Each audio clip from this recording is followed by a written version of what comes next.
Assalamualaikum warahmatullahi wabarakatuh.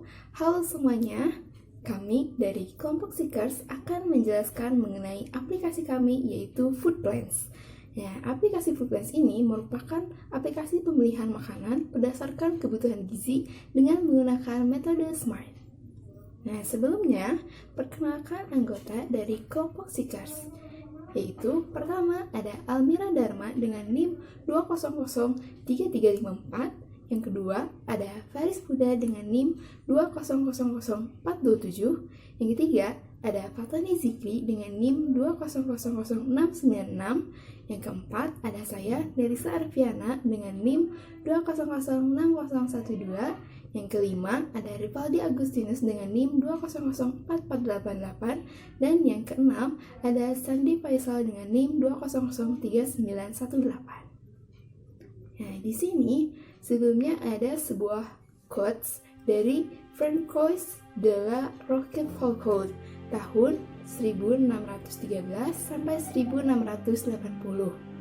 Katanya, to eat is a necessity, but to eat intelligently is an art. Maksudnya, yaitu makan adalah kebutuhan, tetapi makan dengan cerdas adalah seni. Oke, sekarang masuk ke Foodplans. Apa sih Foodplans? Nah, Foodplans itu merupakan aplikasi berbasis website yang dibangun untuk merekomendasikan kepada pengguna dalam memilih makanan yang sesuai dengan kebutuhan gizi tiap penggunanya. Nah, adapun 3 fitur dari aplikasi Foodplans. Pertama, ada rekomendasi. Nah, fitur ini memudahkan pengguna untuk memilih makanan berdasarkan tujuan yang ingin dicapai pengguna seperti diet, menambah berat badan, dan menjaga berat badan. Lalu yang kedua, ada fitur informasi kandungan makanan. Nah, di dalam fitur ini ada beragam informasi makanan dari mulai kalori, karbohidrat, protein, dan lemak dari setiap jenis makanan. Yang ketiga, ada cek IMT atau indeks massa tubuh. Fitur cek indeks massa tubuh ini dapat merekomendasikan plan. Lalu, mengapa memilih Foodplans? Nah, karena fitur yang ada pada aplikasi itu memanfaatkan metode SMART atau Simple Multi Attribute Rating Technique. Nah, untuk menghasilkan rekomendasi yang tepat dan akurat pastinya. Metode yang kami gunakan saat ini adalah SMART atau singkatan dari Simple Multi Attribute Rating Technique, yaitu merupakan salah satu metode dalam sistem pendukung keputusan yang dapat memberikan efisiensi dan akurasi dalam mengolah data dalam mendukung keputusan. Metode SMART ini digunakan untuk mendukung pemilihan keputusan dari beberapa alternatif yang diberikan kepada sistem berdasarkan tujuan yang dirumuskan dalam sistem sebelumnya oleh pengguna. Lalu untuk demo aplikasinya, kita dapat kunjungi link berikut secara gratis di web browser masing-masing. Pertama, kita masukkan link berikut, yaitu seekers.netlify.app. Lalu akan muncul landing page dari Foodplans app, dan kita klik mulai. Setelah itu akan muncul halaman Foodplans Calculator. Pada Foodplans Calculator ini, kita pertama menginputkan goals kita. Jika kita ingin menambah berat badan, yaitu pilih bulking. Jika ingin menjaga berat badan, pilih balancing. Dan jika ingin mengurangi berat badan, kita pilih diet. Dan custom ini kita dapat menginputkan kriteria berikut seberapa pentingnya dari skala 1 sampai 100. Nah, alangkah baiknya sebelum kita menggunakan Foodplans Calculator, kita harus mengetahui indeks massa tubuh kita terlebih dahulu. Apakah itu terlalu kurus atau terlalu gemuk, atau juga sudah seimbang. Nah, cara mengetahuinya, kita masuk ke halaman IMT Calculator. Pada IMT Calculator ini, pertama kita harus menginputkan jenis kelamin, dan studi kasus kita kali ini bagaimana jika seseorang ini terlalu kurus. Kita masukkan umurnya, usia, lalu tingginya misalnya 180, lalu berat badan misalnya 55, sehingga dia terlalu kurus. Dan kita hitung. Nah, di sini ada IMT Anda 16,98, yaitu terlalu kurus. Jadi kita harus menambahkan berat badan. Nah, lalu kita klik lihat rekomendasi makanan untuk menambah berat badan. Nah, ini akan melempar kita kepada food balance calculator. Nah, setelah kita tahu ya jika kita harus menambah berat badan, maka kita pilih bulking. Lalu kita klik start.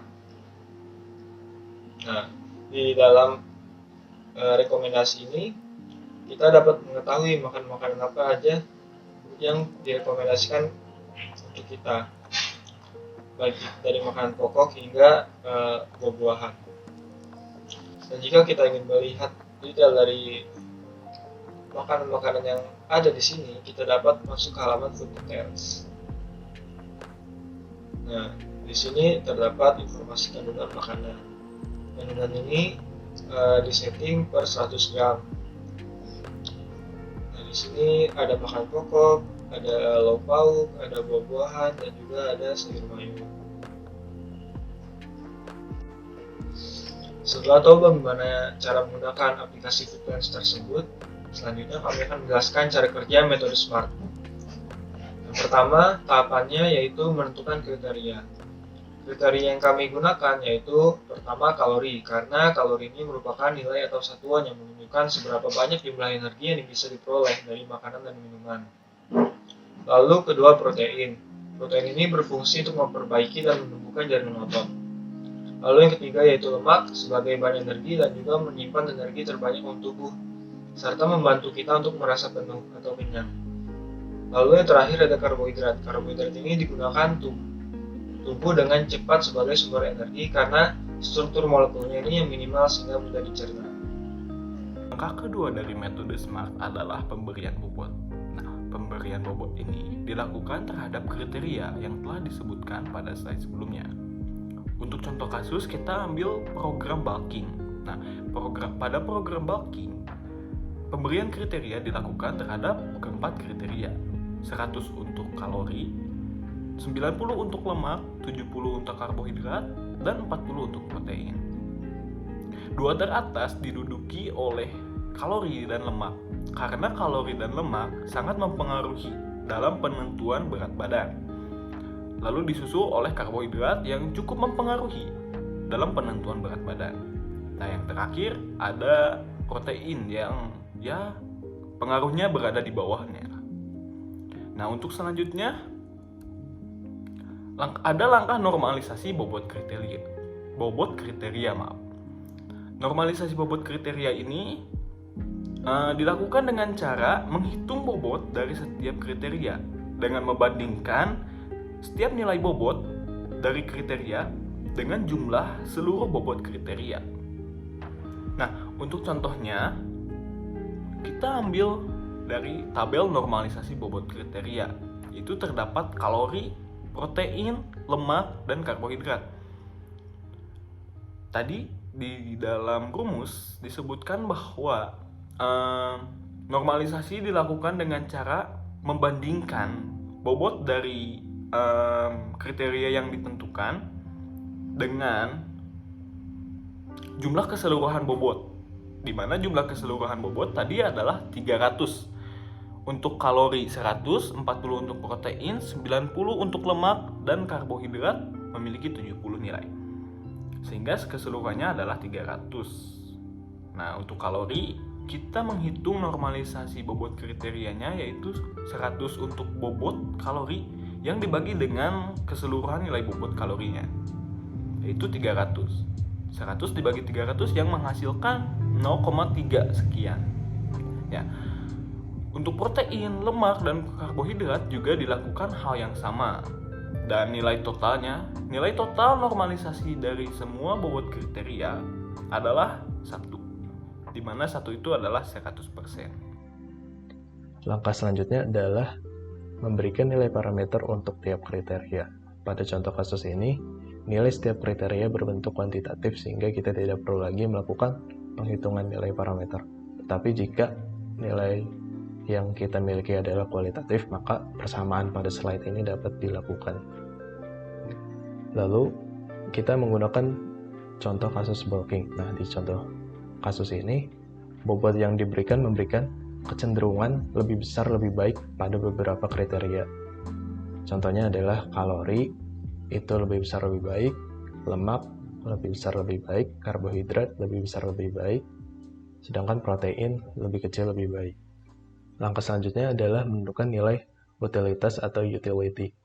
Tahap ini dilakukan dengan mengkonversikan nilai kriteria pada masing-masing kriteria menjadi kriteria data baku. Penghitungan dilakukan berdasarkan parameter yang sebelumnya telah ditampilkan. Kalau kita lihat pada parameter sebelumnya, kalori, lemak, karbohidrat menggunakan rumus lebih besar lebih baik, sedangkan protein menggunakan rumus lebih kecil lebih baik. Pada kasus ini, kita menggunakan 9 alternatif makanan pokok yang ada pada data makanan. Kemudian, data makanan pokok tersebut akan dilakukan perhitungan sesuai dengan rumus yang ada pada gambar. Nah, data makanan dan hasilnya akan ditampilkan pada slide selanjutnya. Baik, yang selanjutnya ada tabel data makanan pokok yang di dalamnya terdapat 9 contoh alternatif makanan pokok. Dan untuk nilai kalori, protein, lemak, dan karbohidrat dinilai per 100 gram. Baik, untuk yang pertama ada nasi putih dengan kalori bernilai 130, protein bernilai 2,7, lemak bernilai 0,3, karbohidrat bernilai 28. Yang kedua ada nasi merah dengan kalori bernilai 110, protein bernilai 2,6, lemak bernilai 0,9, dan karbohidrat bernilai 23. Yang ketiga ada roti tawar dengan kalori bernilai 200, protein bernilai 6, lemak bernilai 1,5, dan karbohidrat bernilai 35. Yang keempat ada cracker yang memiliki kalori bernilai 504, protein bernilai 7, lemak bernilai 26, karbohidrat bernilai 61. Yang kelima ada ketan putih dengan kalori bernilai 97, protein bernilai 2, lemak bernilai 0,19, dan karbohidrat bernilai 21. Yang keenam ada sagu dengan kalori bernilai 355, protein bernilai 0,6, lemak bernilai 1,1, dan karbohidrat bernilai 85,6. Yang ketujuh ada singkong dengan kalori bernilai 154, protein bernilai 1, lemak bernilai 0,3, dan karbohidrat bernilai 36,8. Yang kedelapan ada ubi jalar dengan kalori 85,8, protein bernilai 1,6, lemak bernilai 0,1, dan karbohidrat bernilai 20. Yang 9 ada jagung dengan kalori bernilai 366, protein bernilai 9,8, lemak bernilai 7,3, dan karbohidrat bernilai 69,1. Baik, yang selanjutnya di sini ada tabel makanan pokok yang di dalamnya berisikan nilai utility. Untuk nilai utility-nya tersendiri, pengertian dan rumusnya itu telah dijelaskan oleh rekan saya sebelumnya di metode SMART langkah kelima. Jadi di sini saya akan membacakan datanya saja yang telah diolah. Untuk alternatif yang ada di sini jumlahnya tetap sama seperti yang sebelumnya, ada 9. Dan untuk nilai C1 ini maksudnya itu kaya akan kalori, C2 kaya akan protein, C3 rendah lemak, dan untuk C4 kaya akan karbohidrat. Baik, langsung saja. Yang pertama itu ada nasi putih dengan C1 bernilai 0,11, C2 0,77, C3 0,01, dan C4 0,12. Yang kedua ada nasi merah dengan C1 0,06, C2 0,78, C3 0,03, dan C4 0,05. Yang ketiga ada roti tawar dengan C1 0,27, C2 0,41, C3 0,05, dan C4 0,23. Yang keempat ada cracker dengan C1 1,00, C2 0,30, C3 1,00, dan C4 0,63. Yang kelima ada ketan putih dengan C1 0,03, C2 0,85, C3 0,00, dan C4 0,02. Yang keenam ada sagu dengan C1 0,64, C2 1,00, C3 0,04, dan C4 1,00. Yang ketujuh ada singkong dengan C1 0,16, C2 0,96, C3 0,01, dan C4 0,26. Yang kedelapan ada ubi jalar dengan C1 0,00, C2 0,89, C3 0,00, dan C4 0,00. Yang kesembilan ada jagung dengan C1 0,67, C2 0,00, C3 0,28, dan C4 0,75. Selanjutnya, saya akan melanjutkan penjelasan tentang cara kerja metode SMART langkah yang keenam, yaitu menentukan nilai akhir. Jadi, pada langkah yang sekarang, kita akan menentukan nilai akhir dari masing-masing dengan mengalihkan nilai yang didapat dari normalisasi, nilai kriteria data baku dengan nilai normalisasi bobot kriteria. Kemudian, dijumlahkan nilai perkalian tersebut. Untuk rumusnya itu adalah U dalam kurung AI sama dengan sigma MJ sama dengan 1 WJ dikali UJ dalam kurung AI. Dengan keterangan untuk U dalam kurung AI itu adalah nilai total untuk alternatif ke I. WJ itu nilai bobot kriteria ke J yang sudah ternormalisasi. Dan untuk UJ dalam kurung AI adalah nilai utility kriteria ke J untuk alternatif ke I. Nah, ini adalah tabel yang berisikan nilai akhir dari data nilai makanan pokok. Bisa dilihat nilai-nilai akhir dari alternatif makanan pokok, seperti dari nasi putih, nilai akhirnya 0,17, dari nasi merah 0,14, roti tawar 0,22, dan seterusnya. Nah, nilai-nilai akhir ini itu didapat dari rumus mencari nilai akhir yang dijelaskan di langkah sebelumnya, di langkah ke-6 dari metode SMART. Nah, langkah selanjutnya dari metode SMART adalah pemeringkatan atau rankingan. Hasil dari perhitungan nilai akhir yang tadi kemudian diurutkan dari nilai yang terbesar hingga nilai yang terkecil. Alternatif dengan nilai yang terbesar menunjukkan bahwa alternatif tersebut merupakan alternatif yang terbaik, sedangkan alternatif dengan nilai yang paling kecil merupakan alternatif yang paling tidak direkomendasikan. Nah, selanjutnya adalah tabel dari alternatif makanan pokok yang nilai akhirnya telah diurutkan. Bisa dilihat kalau yang urutan pertama itu adalah crackers dengan nilai akhir 0,82, kemudian sagu dengan 0,59, dan yang paling terakhir atau yang paling sudah direkomendasikan adalah ubi jalar dengan nilai akhir 0,12. Nah, ini juga di samping tabel ini bisa dilihat bahwa ada website dari Food Plans yang kami buat. Di sini pun rekomendasinya pun sama. Yang pertama adalah crackers dengan nilai akhir 0,82, kemudian sagu dengan nilai akhir 0,59. Nah, ini adalah daftar pustaka yang kelompok kami gunakan.